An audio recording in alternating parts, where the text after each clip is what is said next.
প্রশ্ন করেছে কি আমার বড় পীর আব্দুল কাদের জিলানী আমার বড় পীরের 49 জন সন্তান, 4 জন বিবি, 49 জন সন্তান, কিন্তু দলিলে প্রমাণ করে আমার বড় পীরের 50 জন সন্তান। তাহলে আর একজন সন্তান কোথায় গেল? আবার গেল তো গেল, এমন মহিলার গর্ভে গেল যে মহিলা বড় পীরের বিবি না, বড় পীরের স্ত্রী না। তাহলে ওই সন্তান ওই মহিলার গর্ভে কেমন গেল, কেমনে গেল? তাহলে এখানে একটু উলটপালট বিষয় হয়ে যায়। আমার ভাই প্রশ্ন হচ্ছে এর কারণ কি, ওই সন্তান গেল কিভাবে? আমার বড় পীরের কাছে একদিন এক ভক্ত যায় বলে, বড় পীর আমার বহুদিন ধরে সন্তান আদি হয় না, আজকে এত কথা বললে।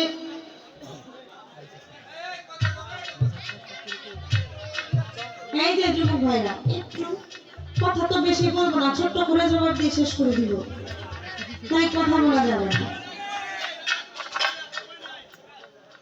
একজন ভক্ত বড় পীরের কাছে যায় বলে, বড় পীর অনেকদিন যাবত আমার সন্তান আদি হয় না, আপনি দেখেন না একটু চেষ্টা করে মালিকের দরবারে যদি মালিক আমাকে একটা সন্তান দেয়।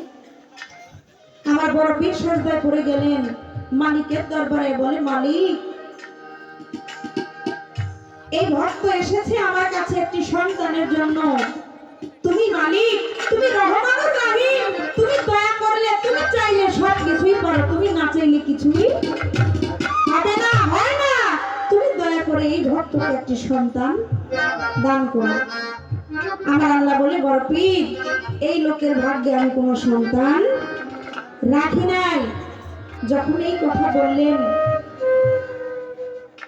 তখন আমার বড় পীর বললেন, হে বারে এলাহি, হে মালিক, তুমি যদি আমার ভাগ্যে কোনো সন্তান লিখে থাকো তাহলে ওই সন্তান থেকে একটি সন্তান তুমি এই ভক্তকে দিয়ে দাও। আল্লাহর দরবারে কবুল হয়ে গেল।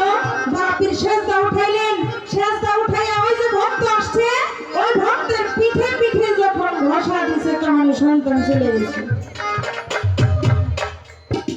ওই ভক্তের পিঠে পিঠে যখন আমার বড় পীর ঘষা দিছে তখন ওই যে আমার বড় পীরের ভাগ্যে যে সন্তান ছিল 50টি, ওই 50 সন্তান থেকে 100 সন্তান চলে গেছে ওই ভক্তের কাছে। আর ওই ভক্ত যখন বাড়িতে গেছে তার রমণীর সাথে মিলনে লিপ্ত হয়েছে, আর ওই রমণীর গর্ভে চলে গেছে আমার বড় পীরের সন্তান।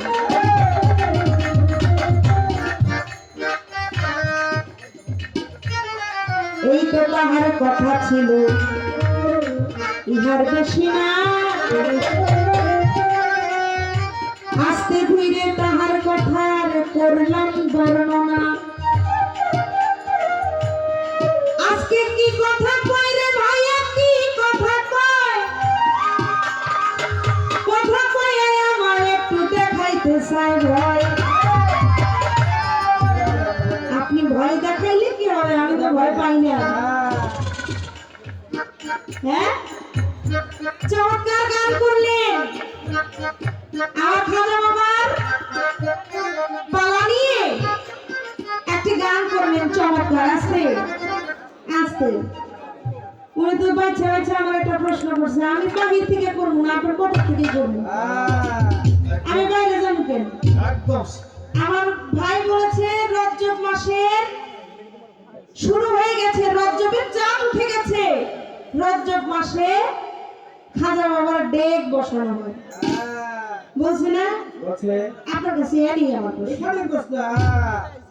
খাজা বাবার যে ডেক বসানো হয় এই ডেকের মধ্যে একটা লাল কাপড় বাঁধা হয় কিনা আপনারা দেখছেন না?